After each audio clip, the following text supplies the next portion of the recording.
കാർഷികോത്സവമായ വിഷു വരവായി. വർണ്ണാഭമായ കൃഷ്ണ വിഗ്രഹങ്ങളുമായി അന്യസംസ്ഥാനക്കാർ വീഥികൾ കൈയടക്കുന്നു. കേരളത്തിന്റെ കാർഷികോത്സവമായ വിഷുവിനെ വരവേൽക്കാനൊരുങ്ങി കേരളം.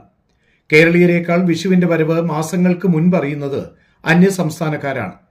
അവർ മലയാളികൾക്കായി വർണ്ണാഭമായ കൃഷ്ണ വിഗ്രഹങ്ങൾ ഒരുക്കി കേരളത്തിന്റെ റോഡുകളുടെ ഇരുവശവും ആകർഷകമാക്കുന്നു. ഇഞ്ചുകൾ മാത്രം വലിപ്പമുള്ള ഉണ്ണിക്കണ്ണൻ മുതൽ 3 അടി ഉയരം വരെയുള്ള കൃഷ്ണ വിഗ്രഹങ്ങൾ വരെ ഇവിടെ ലഭ്യമാണ്. വർണ്ണാഭമായ രീതിയിൽ ഒരുക്കിയിട്ടുള്ള ഈ വിഗ്രഹങ്ങൾക്ക് 100 രൂപ മുതൽ വിലയുണ്ട്. പ്ലാസ്റ്റർ ഓഫ് പാരീസിലും കളിമണ്ണിലുമാണ് വിഗ്രഹങ്ങൾ നിർമ്മിച്ചിരിക്കുന്നത്. മികവുറ്റ കലാഭംഗി ഓരോ വിഗ്രഹത്തിലും കാണാനാകും.